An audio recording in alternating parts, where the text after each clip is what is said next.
7, 36. Une histoire que nous connaissons bien. Luc 7, 36. C'est écrit ceci. Un pharisien prit Jésus de manger avec lui. Jésus entra dans la maison du pharisien et se mit à table. Et voici une femme pécheresse qui se trouvait dans la ville, donc on pense que c'était une prostituée, ayant su qu'il était à table dans la maison du pharisien, apporta un vase d'albâtre plein de parfums et se tint derrière, aux pieds de Jésus. Elle pleurait, et bientôt elle lui mouilla ses pieds, les pieds de ses larmes, puis les essuya avec ses cheveux, les baisa et les oignit de parfum. Le pharisien qui l'avait invité, voyant cela, dit en lui-même, si cet homme était prophète, il connaîtrait qui et de quelle espèce est la femme qui le touche. Il connaîtrait que c'est une pécheresse. Jésus prit la parole et lui dit, Simon, j'ai quelque chose à te dire. Maître, parle, répondit-il. Un créancier avait 2 débiteurs. L'un devait 500 deniers et l'autre 50. Comme il n'avait pas de quoi payer, il leur remit à tous 2 leurs dettes. Lequel l'aimera le plus? Simon répondit, celui, je pense, auquel il a le plus remis. Jésus lui dit, tu as bien jugé.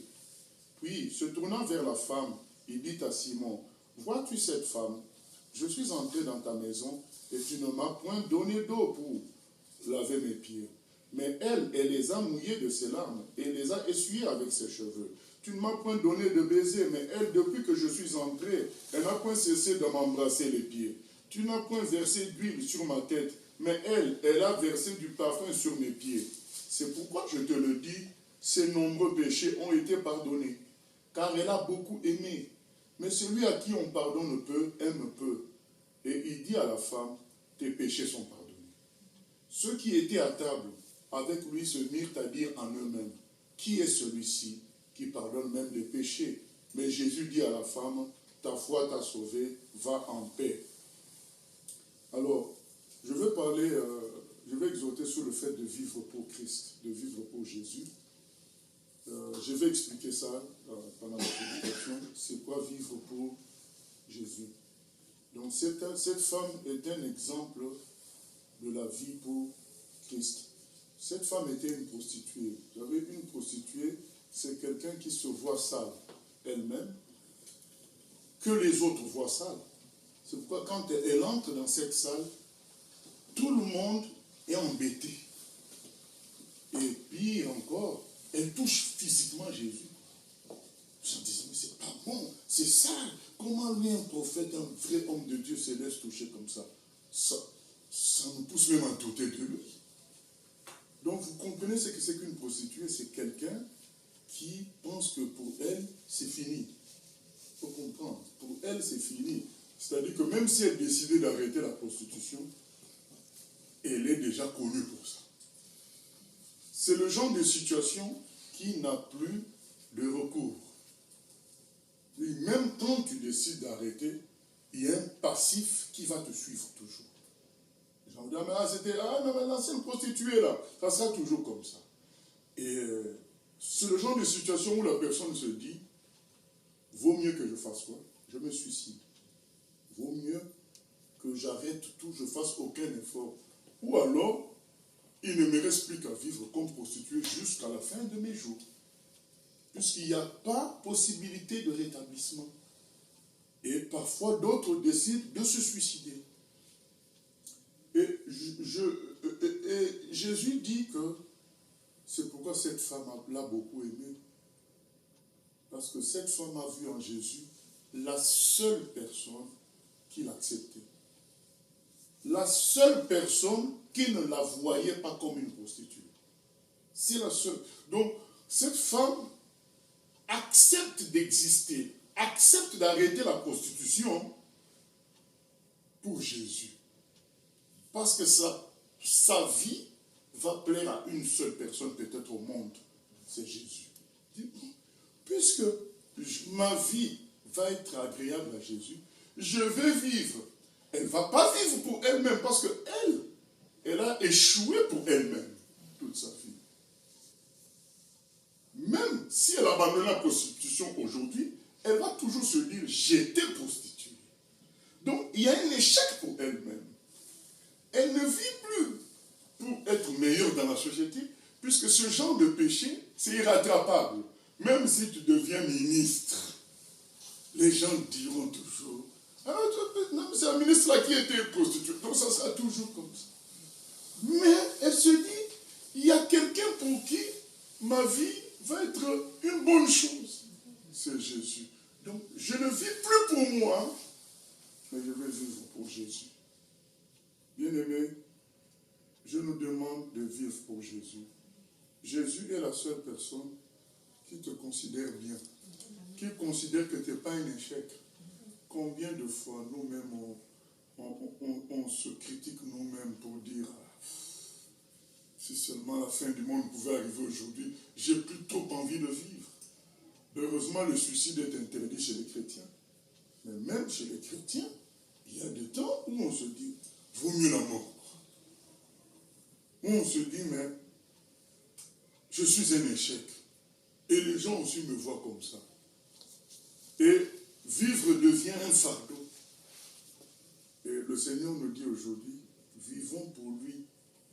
Lui trouve que, lui, quand nous vivons pour lui, lui, il est heureux. Donc, vivons en quelque sorte pour rendre Jésus heureux, même si on ne veut plus vivre pour nous-mêmes, même si on ne veut plus se rattraper par rapport aux erreurs du passé, au moins disons-nous, ma vie rend Jésus heureux, je vais vivre pour le rendre heureux. Bien aimé, imaginez que vous avez raté quelque chose, vous êtes un couturier, vous faites des pantalons, vous les avez ratés, et 500 pantalons ratés, et finalement vous vous rendez compte qu'il y a quelqu'un qui a vu un seul, porté peut-être par votre enfant, et qui l'a acheté à 10 fois le prix d'un pantalon normal, alors que c'est un raté. Qu'est-ce que vous allez faire?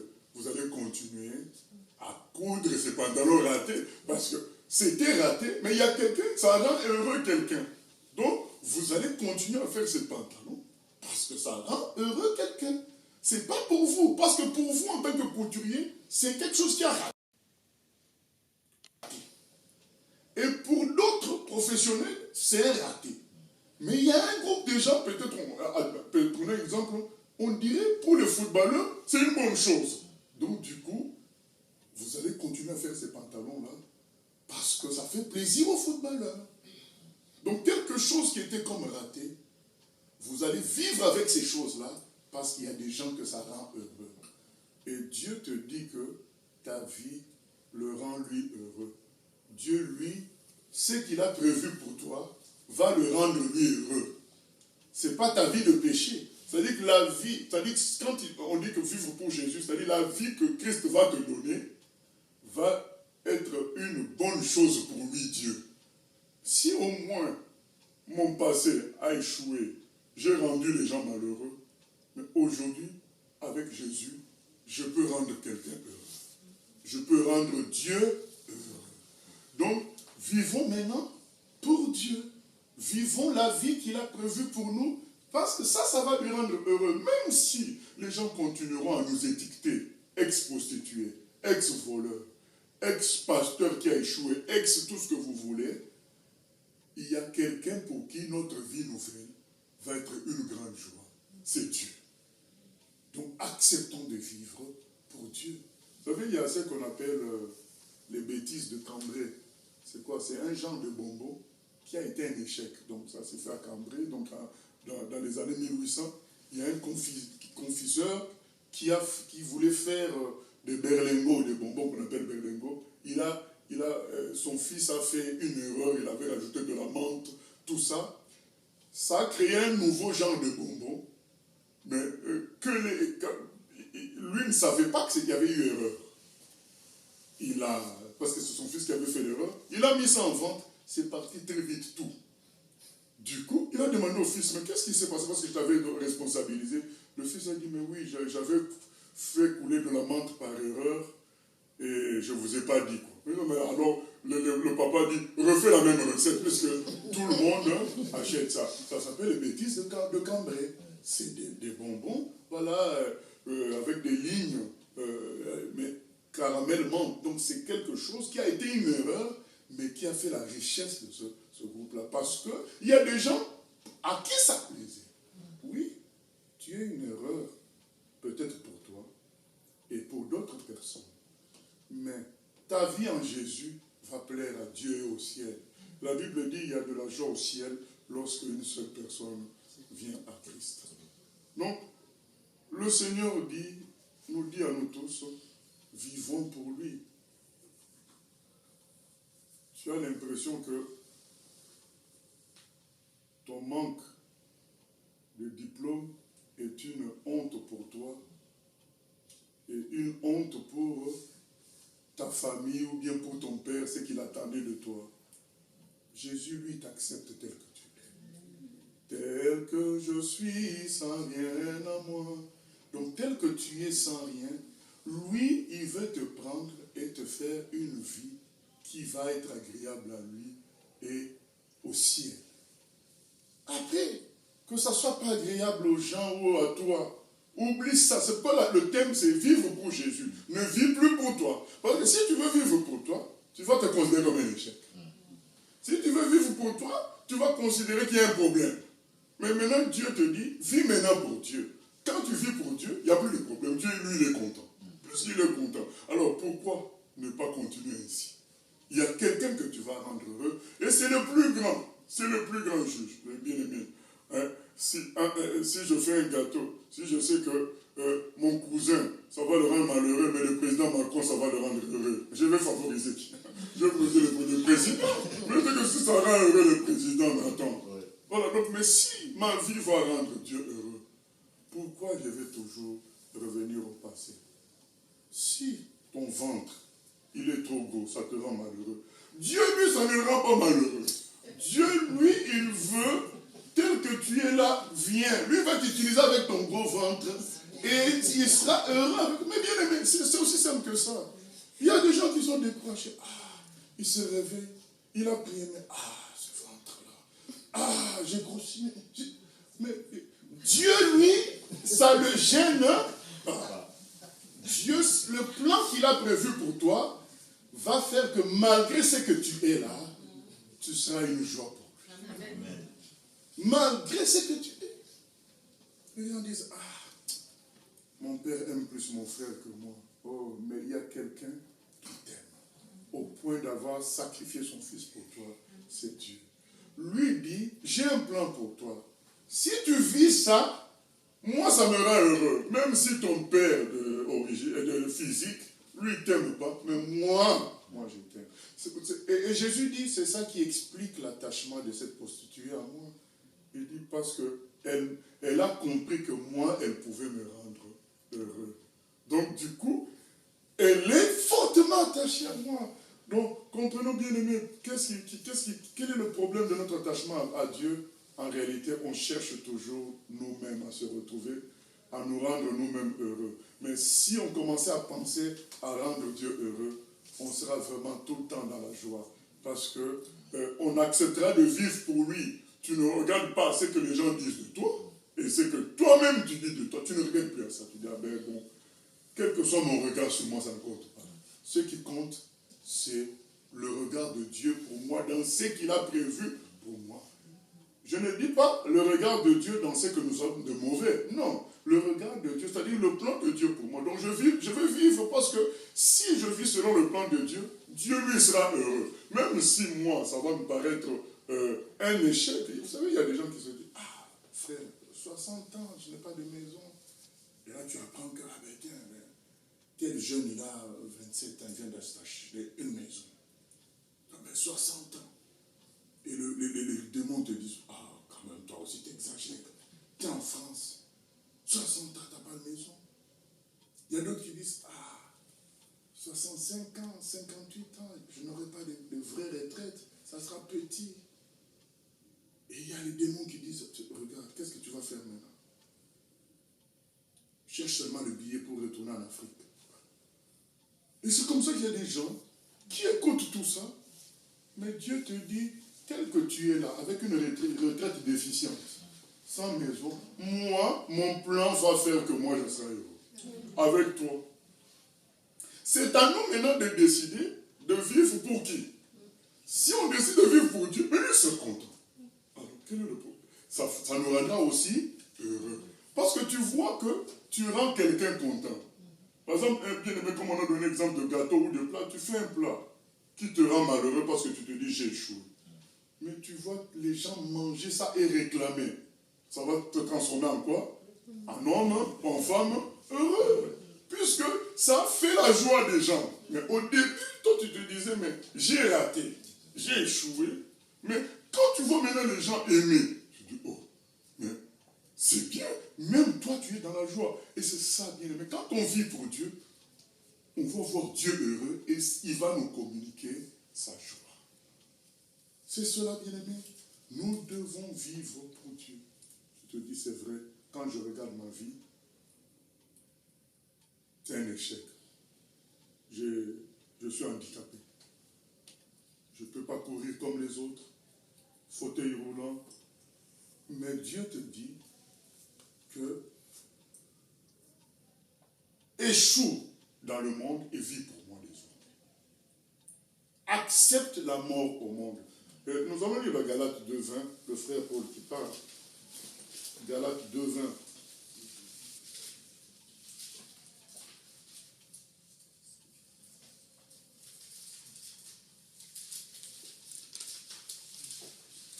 Mais on n'est pas en train de dire qu'il faut négliger les études, il faut négliger la santé. Non, on dit tout simplement, au moment où toi tu penses à Dieu, tel que tu es là, viens à lui et vis pour lui. Voilà. Et puis, le reste, Dieu s'en occupera, santé, études, maison, tout ce qu'on veut, il s'en occupera. On ne perd rien. Mais la première étape, c'est qu'on commence par vivre pour lui. C'est la première étape. Galates 2.20, Paul dit ceci, il dit, j'ai été crucifié avec Christ, et si je vis, ce n'est plus moi qui vis, c'est Christ qui vit en moi. Si je vis maintenant dans la chair, je vis dans la foi au Fils de Dieu qui m'a aimé, qui s'est livré lui-même pour moi. Donc Paul dit, moi je ne vis plus pour moi. Je vis pour celui pour qui je suis intéressant. Je suis intéressant pour Jésus parce qu'il a donné sa vie pour moi. Voilà, posez bon, mais s'il a donné sa vie pour moi, c'est que je suis intéressant. Donc je n'ai plus à m'inquiéter de ce que les autres disent sur moi. Je n'ai plus à m'inquiéter, est-ce que les autres me considèrent comme un bon chanteur ou bien...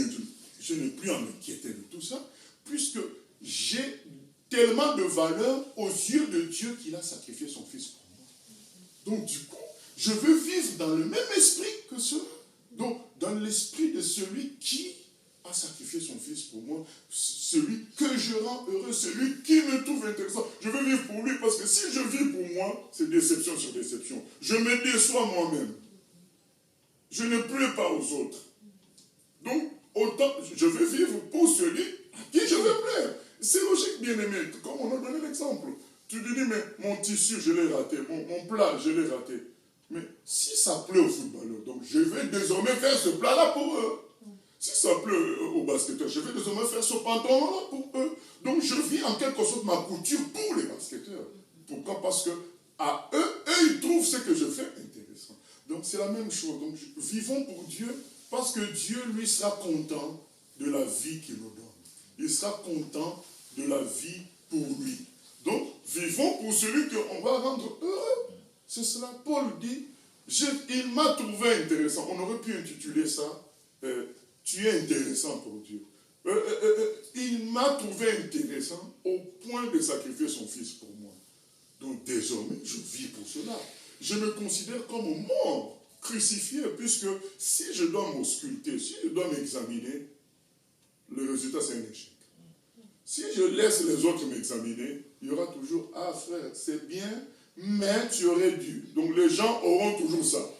Que ce soit dans la famille, que ce soit ton mari, ta femme. Bien aimé, il y a beaucoup qui sont bloqués parce que, je vous dis, je suis pasteur, ça fait longtemps. Hein. Beaucoup de frères et sœurs, les frères surtout, sont bloqués parce que leur femme les a diminués.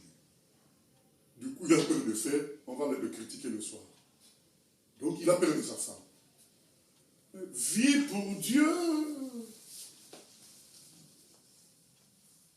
Il a peur quand il va rentrer. Mais quand tu as prêché, tu as fait 3 fautes de français. Est-ce que c'est le faute de français qui sauve? Ou peut-être c'est le français correct qui sauve? Ou c'est l'Esprit de Dieu dans sa parole qui sauve? Est-ce qu'on néglige le français? Non. Comprenez ce qu'on veut dire. On veut dire le plus important, c'est de vivre pour Dieu. C'est Dieu que tu rendras heureux. Les humains, tu ne les rendras jamais heureux à 100%. Ils vont dire, ah c'est bien, mais. Ah c'est bien, mais. Puisque c'est ainsi, pourquoi veux-tu mettre tous tes efforts à satisfaire l'être humain que tu es toi-même ou les autres? Pour qu'on te voie, mais lui il est bac plus 20. Un jour ils diront, mais il est bac plus 20, mais il n'a pas de Mercedes. Bon, il y aura toujours un mais. Il y aura toujours un mais. Il a beaucoup étudié, mais regarde. Nous, regarde comment on est habillé. Il est habillé comme un clochard. Ça sera toujours un mais. Donc, ce n'est pas la piste à suivre.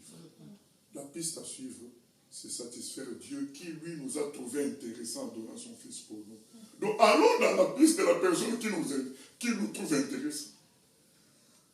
Bien aimé, on pourrait lire beaucoup de textes. Zachée, quand Jésus lui dit, je veux manger chez toi, il nous a dit qu'il a couru.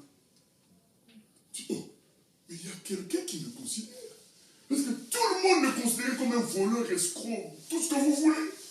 Jésus dit, Zachée, je veux manger chez toi. Et quand il arrive chez lui, Zachée dit, maintenant, je ne savais pas que je pouvais être intéressant pour quelqu'un. À partir d'aujourd'hui, je veux vivre pour cette personne-là. Allez, tous mes biens, je donne la moitié aux pauvres. Les autres, les gens à qui j'ai volé, je rembourse. En fait, il a compris que la seule personne qu'il aimait vraiment au monde, c'est lui qui est en face. Donc, autant vivre pour lui. C'est lui que je peux rendre heureux. Donc, autant vivre pour lui. Mais bien aimé, c'est Dieu qui nous trouve intéressants. Au point comme Zachée de dire, je t'invite. Au point comme Zachée de dire, que le salut est entré dans cette maison. Jésus a dit à Zachée, le salut est entré dans cette maison.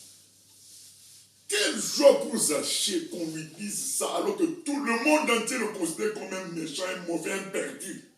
Mais Dieu lui dit, le salut est entré parce que j'ai vu ton cœur. Donc, comment ne pas comprendre l'amour de Zachée pour Dieu, au point de tout lâcher pour être qu'avec Jésus? Parce qu'il a trouvé quelqu'un qui l'aime, quelqu'un qui le trouve intéressant, quelqu'un qui va l'amener dans une voie qui va le rendre heureux, ainsi que Dieu. Et il se dit, mais si lui au moins peut me récupérer, peut faire de moi quelqu'un qui le rend heureux, je prends cette piste-là. Parce que des gens comme Zachée, même s'il avait abandonné le vol de personnes, il serait toujours étiqueté mauvais, collecteur d'impôts, ex. Donc, il y aurait toujours un ex dedans. Il se dit, mais voilà quelqu'un qui ne tient même pas compte de qui je suis, il vient manger chez moi. Pour lui, il n'y a même pas d'ex. Il m'aime tel que je suis et veut me changer, me donner une orientation nouvelle qui va rendre heureux Dieu et moi-même. Zachée dit, j'abandonne tout, je le suis. Bien aimé, c'est ça qui explique l'amour de cette dame-là. Il dit, mais pour Jésus, je ne suis plus une prostituée. Donc je veux vivre. C'est ça. Combien de fois, nous, quand on était jeunes, on n'a pas entendu les mamans dire, je reste dans ce mariage pour mes enfants. Parce que ma présence les rend heureux. Elle n'est plus heureuse par elle-même ou bien par rapport à son mari. Mais elle se dit, mes enfants, quand ils me voient, ils sont contents. Donc, je vais vivre pour eux. C'est ça, bien-aimé. Vivre pour Dieu, c'est la meilleure solution. Vivre pour Christ. Et quand on pense qu'il a donné sa vie pour nous, c'est ce que Paul dit dans 2 Corinthiens 5, 14 à 15.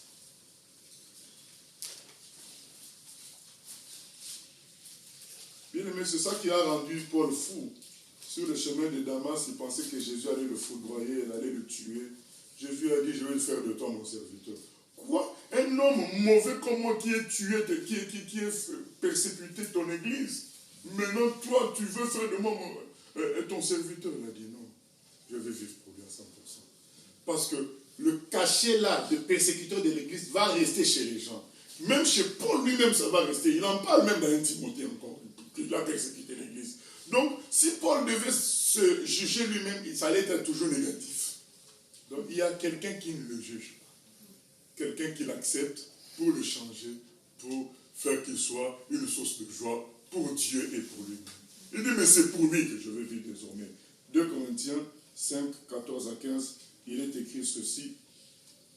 Car l'amour de Christ nous presse, parce que nous estimons que si un seul est mort pour tous, tous donc sont morts. Et qu'il est mort pour tous, afin que ceux qui vivent ne vivent plus pour eux-mêmes, mais pour celui qui est mort et ressuscité pour eux. Voilà, on se dit, mais lui, il est mort pour nous. C'est qu'il nous a jugés intéressants, il nous a accordé de la valeur. Et si lui, il est mort pour nous, s'il nous a accordé tant de valeur, donc où est-ce qu'on va être le plus heureux? C'est là où on nous accorde de la valeur. C'est là où on est intéressant. C'est là où on est accepté. Mais on est chez qui? C'est Dieu. C'est Jésus. Donc, ce qu'il a fait pour nous fait dire qu'on va vivre pour lui. C'est ce que Paul dit. Donc, désormais, l'amour de Christ nous presse. On se dit, mais s'il m'a tant aimé, s'il tient tant en moi, donc ma vie a un sens. Parce que si je regarde à moi-même, je ne trouve plus de sens à ma vie. Trop d'échecs, trop de trahison, sans compter la maladie. Quelle maladie on t'apprend? Tu dis, ce corps-là est pourri. Pourquoi dois-je vivre encore? Tu dois vivre parce que c'est agréable à Jésus. Tu dois vivre pour lui maintenant. Nous ne vivons plus pour nous-mêmes. Les gens de la société te diront, mais à ton âge là, il y a des autres qui sont déjà mariés, qui ont des enfants. Toi, qu'est-ce que tu attends? Tu dis, maintenant moi je vis pour Christ. C'est ce qui lui plaît, c'est ça qui me plaît aussi. De le voir dans la joie, c'est ça qui va me donner de la joie aussi. Paul dit, l'amour de Christ nous presse. Un tel amour qui fait que on a envie de retourner le même amour.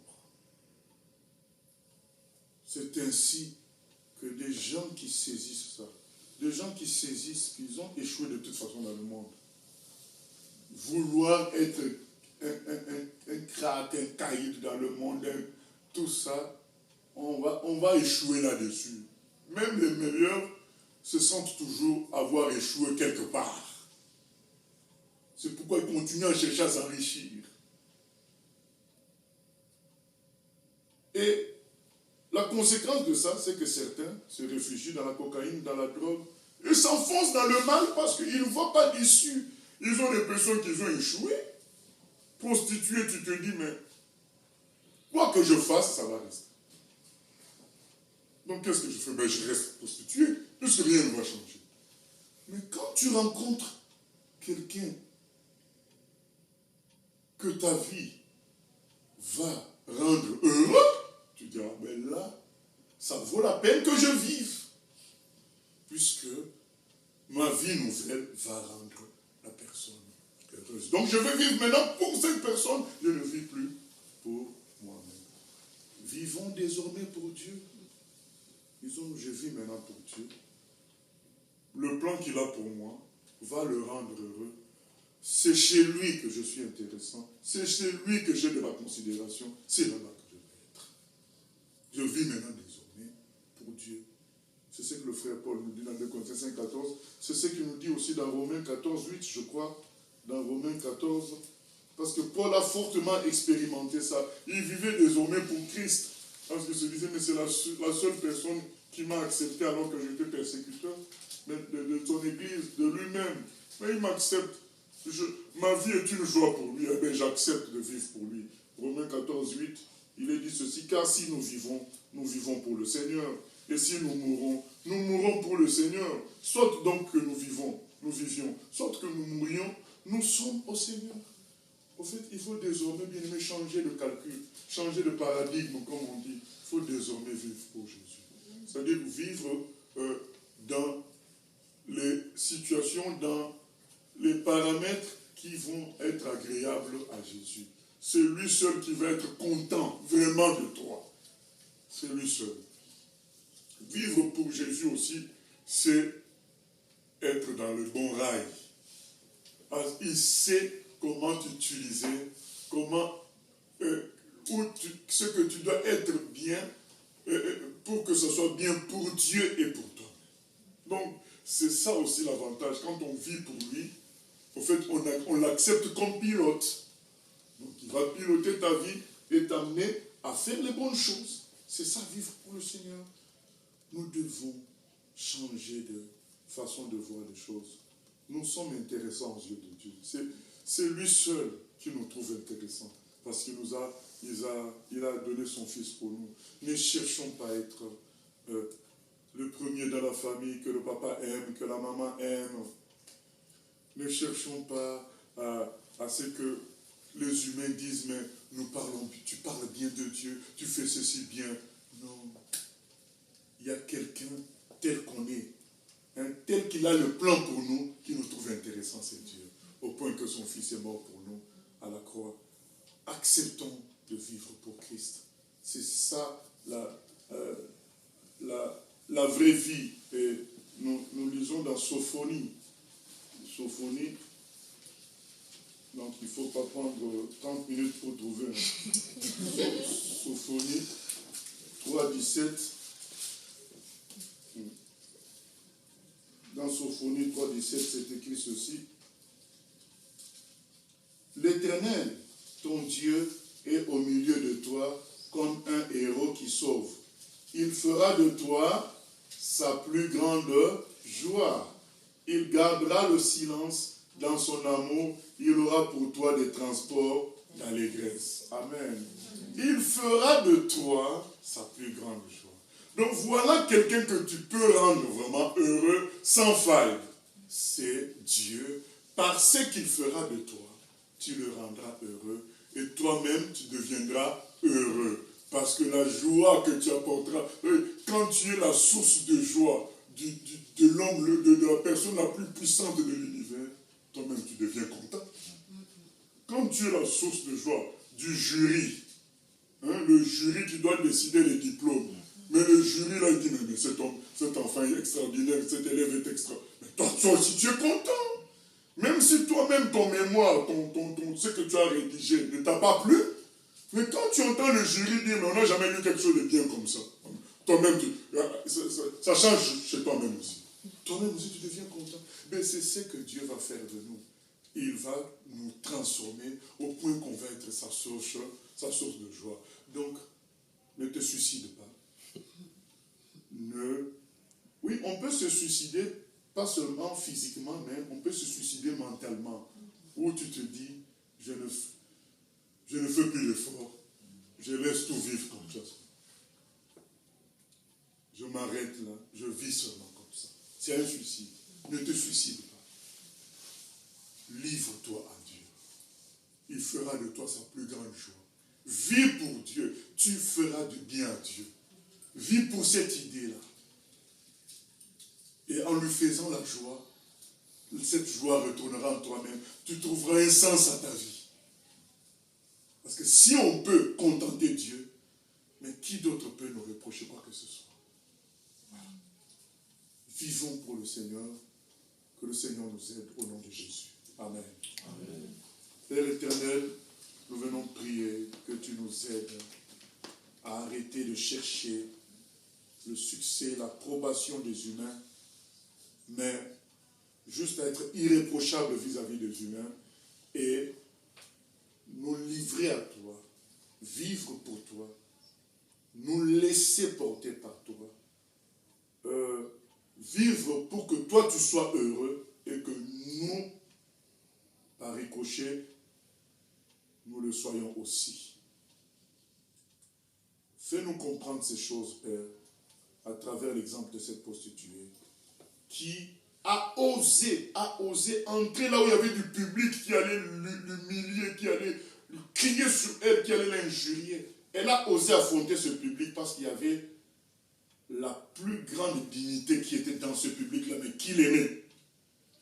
Elle a pu affronter le monde entier parce que toi, Jésus, tu l'aimais. Elle a pu accepter de quitter la prostitution parce qu'elle savait que la suite allait te rendre heureux, toi, Jésus. Aide-nous à comprendre ces choses et affronter nos échecs, affronter les moqueries, affronter les trahisons, affronter même nos propres raisonnements, affronter le jugement des autres et à vivre que pour toi. À toi la gloire, la louange au siècle des siècles. Amen.